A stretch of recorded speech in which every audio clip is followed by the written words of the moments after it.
Maligayang panunood po Karekap. Ang ating tatalakayin ngayon ay tungkol sa isang adventure thriller film na may pamagat na Nerve.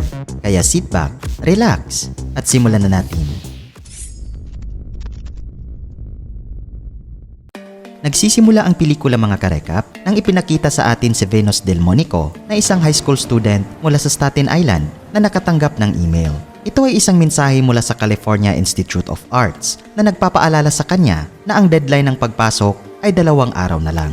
Noong una ay gustong mag-aral si Venus sa isang art school para ituloy ang kanyang hilig sa photography.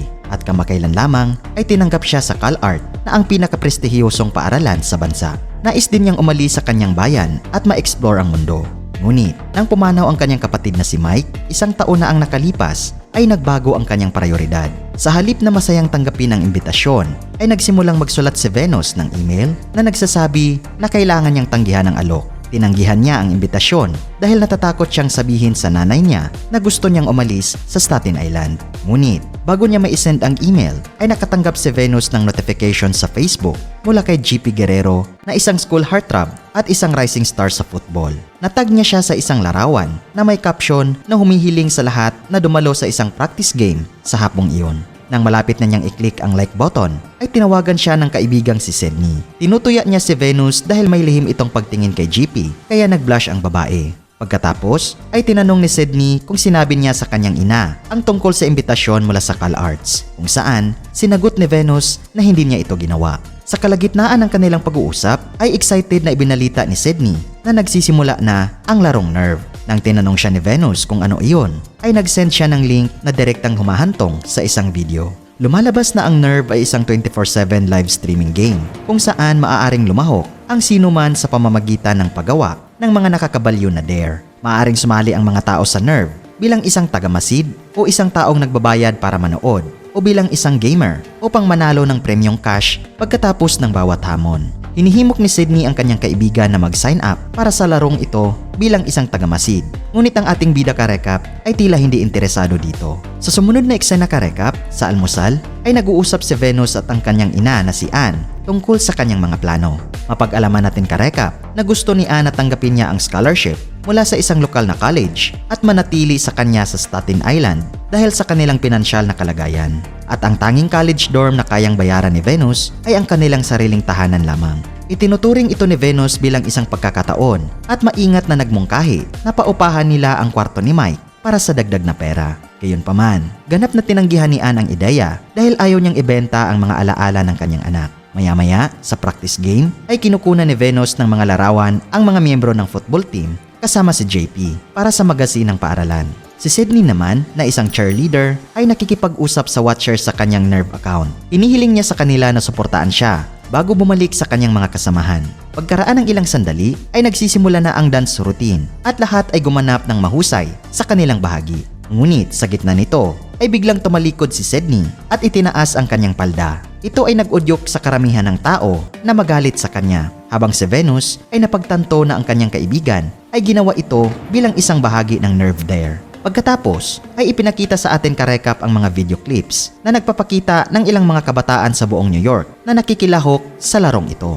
Masaya si Sydney na patuloy siyang kumikita sa laro na may dose-dose ng mga manonood. Nang maglaon sa panahon ng tanghalian, ay pinagsabihan ni Venus ang kanyang kaibigan na isiniwalat na siya ay pansamantalang masuspende dahil sa kanyang ginawa. Hinihiling niya sa kanya na mag-focus sa kanyang pag-aaral at iba pang mahalagang bagay sa buhay. Gayunpaman, gumanti si Sydney at sinabing hindi naiintindihan ni Venus ang adrenaline rush ng laro dahil siya ang uri ng tao na gustong manatili sa kanyang comfort zone. Dahil sa sinabi ng kanyang kaibigan ay galit na galit ang ating bida kaya umuwi siya at nag-sign up upang maging isang manlalaro ng Nerve. Pagkatapos ay inilatag ang isang robotic voice kung saan ipinakita ang 3 mahalagang tuntunin ng laro. Ang una ay nagsasaad na ang bawat gamer ay dapat i-record ang kanilang hamon gamit ang kanilang mga cellphone. Ang pangalawang panuntunan ay nagsasabi na ang mga gamer ay ma-out kung hindi matapos ang misyon ng laro. At ang pangwakas na panuntunan ay mahigpit na nagbabala sa mga manlalaro na huwag i-report ang larong ito sa mga otoridad na nagsasabi na snitches get stitches. Di nagtagal ay tinanggap ni Venus ang kanyang unang dare at hiniling sa kanya ng laro na pumunta sa isang malapit na kainan. Iniling niya sa kanyang matalik na kaibigan na si Tommy nasamahan siya na pumunta doon. Si Tammy ay tunay na nagmamalasakit sa kanya at bilang isang programmer, siya ay may seryosong pag-aalala tungkol sa Nerve. Pumayag siya na samahan ang babae, ngunit ibinunyag niya na may ilang mga bata na di umano ay namatay habang naglalaro sa game na ito. Sumagot si Venus na kung talagang namatay ang mga naglalaro nito, ay malamang na wala na ang larong ito ngayon. Gayunpaman, ipinaliwanag ni Tammy na hindi ito maaaring isara dahil walang isang server para sa larong ito. Ang bawat taong magla-login sa Nerve ay nagiging isang bagong server na ginagawang imposible itong ma-shutdown. Pagkaraan ng ilang sandali ay nakarating sila sa kainan at nalaman ni Venus na ang kanyang unang dare ay ang halikan ang isang estranghero. Kakailanganin niyang gawin ito sa loob ng 5 segundo at ang reward ay nagkakahalaga ng $100. Ginawa ni Tammy ang kanyang makakaya para i-discourage ang babae, ngunit hindi niya ito pinakinggan at pinuntahan niya ang isang lalaking nagngangalang Ayan. Sa pagkakataong ito karekap ay nagbabasa ang lalaki ng libro, kaya sinubukan siyang tanungin ni Venus tungkol dito. Masayang nagsimulang magpaliwanag si Ayan, ngunit hindi na nakapaghintay si Venus at sinorpresa niya ito ng halik. Nakuha ni Tammy ang buong pangyayari sa kanyang cellphone at bilang resulta nito, ang kanyang account ay nakakuha ng ilang tagamasid. Ang $100 na premyo din ay na-deposit sa kanyang account na nagpapasaya sa kanya. Ilang sandali pa ay napansin ng magkaibigan na si Ayan ay kumakanta at sumasayaw sa paligid ng kainan. Dahil dito ay napagtanto nila na siya rin ay isang Nerve player. Di nagtagal, si Ayan mismo ang lumapit sa kanila at ibinunyag na inutusan siyang pumunta dito dahil sa Nerve game. Pagkatapos ng maikling pagpapakilala ay nagpasya silang umalis. Ngunit bigla na lang nakuha ni Ayan ang kanyang bagong dare kung saan inutusan siyang pumunta sa downtown kasama si Venus. Siya ay nag-aalangan sa una, ngunit sa huli ay pumayag na samahan ang lalaki sa kanyang motorbike. Gusto kasi ng mga Nerve watchers na makita ang teamwork ng dalawang player. Pagdating nila sa lungsod ay nagpaalam sila sa isa't isa at pumunta sa kani-kanilang mga misyon. Ngunit habang naglalakad siya sa isang malapit na luxury fashion store ay natanggap ni Venus ang kanyang susunod na dare. Gusto ng mga tagamasid na pumasok siya sa tindahan at subukan ang isang partikular na damit. Gusto ni Venus ang challenge na ito kaya agad niyang tinanggap ang hamon at pumasok sa loob. Pagkatapos ay nakita niya ang damit na nagkakahalaga ng $4,000 na napakamahal. Habang nauubos ang oras ay walang ingat siyang naghubad at isinuot ang mamahaling damit. Ngunit ang timer sa kanyang cellphone ay biglang tumigil sa paggana kaya't wala siyang ideya kung natapos ba niya ang dare o hindi. Sa sandaling iyon ay lumitaw si Ayan sa eksena. Lingid sa kanilang kaalaman na nasa parehong tindahan din ang isa pang manlalaro na nagngangalang Ty. Siya ay tumanggap ng isang dare mula sa tagamasid na nakawin ang mga damit na kanilang suot. Nang matapos siya ay lumabas si Ty sa tindahan at iniwan ang dalawa na wala ng damit. Pagkatapos ay nakatanggap sina Venus at Ayan ng isang pinagsamang dare na dapat ay umalis silang dalawa sa tindahan na nakahubad. Ilang sandali nilang pinag-iisipan na mag-shoplift, ngunit sa huli ay tumanggi si Venus dahil masyadong mahal ang mga damit. Kaya naman, iniipon nila ang kanilang lakas ng loob at tumakas sa tindahan na nakasuot ng kanilang mga damit na panloob lang. Sa sandaling makarating sila sa labas ay natapos ang dare at nakatanggap sila ng isang shopping bag bilang premyo. Nakapagtataka na naglalaman ito ng parehong mamahaling damit na sinubukan nila sa loob ng tindahan. Dahil sa mga pangyayaring ito karekap ay nagsimula ng mag-alala si Tammy sa pagkakasangkot ni Venus sa laro. Kaya hiniling niya sa isa sa kanyang mga kaibigan na isang hacker na tulungan siyang mangalap ng higit pang impormasyon tungkol kay Ayan. Gumagawa sila ng ilang investigasyon at kalaunan ay nalaman nila na si Ayan ay isang batikang player ng laro. Samantala, para sa susunod na dare ni Venus ay muli siyang nakaparis kay Ayan. Sa pagkakataong ito karekap ay hinihiling sa kanila ng laro na sumakay ng motorsiklo at magmaneho sa lungsod sa bilis na 60 miles per hour. At kailangang magmaneho si Ayan na naka-blindfold kasama ang babae. Nang malaman ito ni Venus ay tumutol siya sa ideya, ngunit kahit papaano ay nagawa ng lalaki na baguhin ang kanyang isip. Habang nanonood online ang libu-libong mga tao ay naghahanda ang dalawa para sa dare. Alinsunod sa mga patakaran ay naglagay si Aya ng sticker sa visor ng kanyang helmet na nililimitahan ang kanyang visibility. Pagkatapos ay pinaandar niya ang makina ng kanyang sasakyan at hiniling kay Venus na bigyan siya ng direksyon upang ma-navigate niya ang motorsiklo patungo sa finish line. Nagsimula ng mag-countdown at umalis ang dalawa sa isang abalang kalsada. Sa una ay nagpanik si Venus dahil sa matinding traffic at nawalan sila ng direksyon na naging dahilan na muntik nang mabangga ang kanilang motorsiklo sa isang taxi.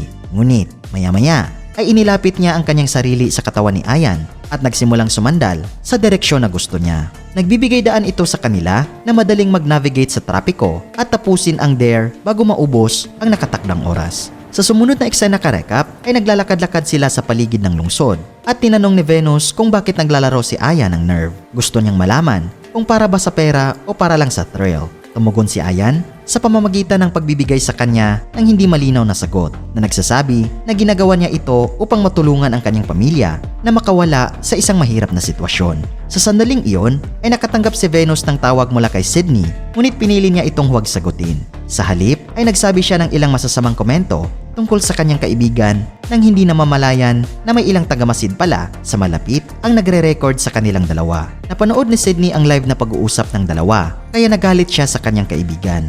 Mas lalo siyang nagsiselos sa katotohanang mas nagiging maimpluwensya si Venus kaysa kanya. Kaya naman, nagpasya si Sydney na tanggapin ang isang dare kung saan kailangan niyang pumunta mula sa kabilang gusali gamit lamang ang hagdan. Sa lalong madaling panahon, ang kanyang galit ay napalitan ng takot at siya ay napaatras at na-out sa laro. Habang nangyayari ang lahat ng ito, ay patuloy na tinatapos ng misteryosong manlalaro na si Tai ang sunod-sunod na hamon at nakamit ang first place ng game. Sa ibang lugar ka-recap ay nagpakita sina Venus at Ayan sa isang party ng Nerve at nalaman ni Venus na naalis na si Sydney sa laro kaya sinubukan niyang hanapin siya. Sa kalaunan ay natagpuan niya ang kanyang kaibigan sa isang silid na nakikipag-flirt kay JP kaya nagsimulang magtalo ang dalawa. Galit si Sydney na ang kanyang malapit na kaibigan ay nagsabi ng masasamang komento sa kanya habang maraming tao ang nanonood. Habang patuloy siya sa pagrarant ay nakatanggap si Venus ng notification para sa isang bagong dare. Dapat niyang kumplituhin ang parehong hamon na natanggap ni Sydney kanina na pumunta sa kabilang building gamit lamang ang isang hagdan. Sawang-sawa na sa pagmamaltrato ng kanyang kaibigan ay tinanggap ni Venus ang dare at nakakagulat na natapos niya ito kaya siya na ngayon ang nasa leading board ng laro. Ngunit, ang kanilang pagdiriwang ay naputol nang dumating si Tommy sa party na may bagong nahanap na impormasyon. Ibinunyag niya na si Aya na isang batikang Nerve player at talagang pinangahasan niya na lumikha ng hindi pagkakaunawaan sa pagitan nila ni Sydney. Nang marinig ito, ay nalungkot si Venus dahil nagsimula na talaga siyang magkagusto kay Ayan. Kaya, lumabas siya sa party at sinunda naman siya ni Ayan. Galit niyang itinanong kung talagang minamanipula lang pala siya nito para sa kanyang sariling kapakanan. Ngunit, bago siya makasagot, ay nagpakita si Tai na nakasuot ng maskara at kinunan sila ng video. Nang makita ito, ay hinawakan ni Ayan ang kanyang kamay at tumakbo sila palayo doon. Pagkatapos, ay dinala siya ng lalaki sa isang elevator kung saan nagsimulang sumigaw ang babae na parang baliw. Galit na galit si Venus na napilitan siyang maging bahagi ng isang laro na muntik na siyang mapatay. Sa kanyang pagtatanggol ay sinagot ni Aya na ang buong sitwasyon ay komplikado upang ipaliwanag, ngunit ito ay nagpapagalit lamang kay Venus. Dahil sa mga pangyayari ka-recap ay nagpasya si Venus na puntahan ng isang pulis sa labas. Ipinaalam agad sa kanya ni Venus ang tungkol sa larong Nerve at kung ano ang kaakibat nito. Ngunit, ang opisyal ay tila hindi nababahala at nagtatanong kung may aktwal ba na krimen ang naganap. Sinubukan niyang ipakita sa kanya ang kanyang mobile phone, ngunit naputol ang kanilang pag-uusap nang makatanggap siya ng tawag mula sa kanyang ina. Pagkatapos, ay ipinahayag sa kanya na bilang isang parusa sa pag-report ng laro sa pulisya, ang lahat ng pera mula sa bank account ni Ann ay mawawala. Nangako si Venus sa kanyang ina na lutasin niya ang problema at biglang ibinaba ang tawag. Pagkatapos, ay lumayo siya sa pulis para hindi niya malaman ang tungkol sa Nerve. Gayunpaman, nang medyo malayo na siya, ay biglang sumulpot si Tai na naging dahilan na mawala ng malay ang ating bida ka-recap. Pagkaraan ng ilang sandali ay nagising siya sa isang lugar na may nakasulat na snitches get stitches. Ang isang telebisyon ay nagpapakita ng mga misteryosong mensahe na may mga profile sa social media at personal na impormasyon ni Venus. Isang boses din ang nagsasabi sa kanya na siya na ngayon ay maging isang bilanggo na nagsasabi na kontrolado na nila ngayon ang kanyang buong buhay. Gayunpaman, binibigyan nila siya ng paraan na makatakas sa pamamagitan ng pagsali sa huling round. Pagkatapos ay inutusan si Venus na pumunta sa Staten Island Ferry kung saan hahanapin siya ng mga manonood para sa huling dare. Sa ibang lugar ka-recap ay sinubukan ni Tommy at ng kanyang kaibigang hacker na sirain ang code ng Nerve para matapos na nila ang lahat ng kabaliwan ng laro. Sa kabilang eksena ka-recap ay nagsisimula na ang huling dare nang makarating si Venus sa lansya at isang nakamaskara na watcher ang nag-abot sa kanya ng baril. Kailangan talaga niyang makipagbarilan sa isang tao na walang iba kundi si Ayan, na makikita nating nabigyan din ng kanyang baril. Kung sino ang unang bumaril ay siya ang mananalo sa laro. Nakiusap si Ayan na nakonsensya sa paggamit sa kanya at sinabihan niya ang babae na barilin siya. Habang lumilipas ang mga segundo ay nagsisimula ng uminit ang kapaligiran sa lansya. Ngunit pareho sina Ayan at Venus na walang lakas ng loob para barilin ang isa't isa. Nakatayo lang sila doon at nag-iisip kung anong gulo ang kanilang pinasok. Di nagtagal ay biglang nagpaputok ng baril ang isang lalaki na nakamaskara. Nang nasa kanya na ang atensyon, ay sinabi niya na siya mismo ang kukumpleto sa dare. Pagkatapos ay tinanggal ng lalaki ang kanyang maskara at ipinahayag ang kanyang sarili bilang si Tai. Dahil dito ay sinubukang makipag-usap si Venus sa lahat ng taong naroon at nagtatanong kung gusto ba talaga nilang magpatayan sila. Itinuro din niya ang kanilang pagkukunwari na sinasabi na dapat nilang tanggalin ang kanilang mga maskara at panagutan ang kanilang mga aksyon. Ngunit ang kanyang mga pagsusumamo ay hindi narinig dahil ang mga manonood ay nasasabik na makakita ng ilang aksyon ngayon. Sa ibang lugar ka-recap ay dumating ang nanay ni Venus kung nasaan sina Tommy, Sydney at ang hacker. Nagbanta siyang i-report ito sa mga pulis kung hindi nila sasabihin sa kanya kung ano ang nangyayari. Ngunit siya ay maaari lamang manood nang walang magagawa habang si Tai sa kalaunan ay binaril si Venus na naging dahilan upang bumagsak siya sa lupa. Agad na sinugod siya ni Ayan at sinubukang gisingin, ngunit walang epekto ang kanyang mga pagsisikap. Nagbago rin ang mood ng mga taong nakapaligid sa kanila. At sa sandaling iyon, ang kaibigang hacker ni Tommy sa wakas ay namamahala ng baguhin ang code ng Nerve. Agad silang nagpadala ng mensahe sa lahat ng mga manonood na nagbabala sa kanila na sila ay mga aksesoris sa pagpatay.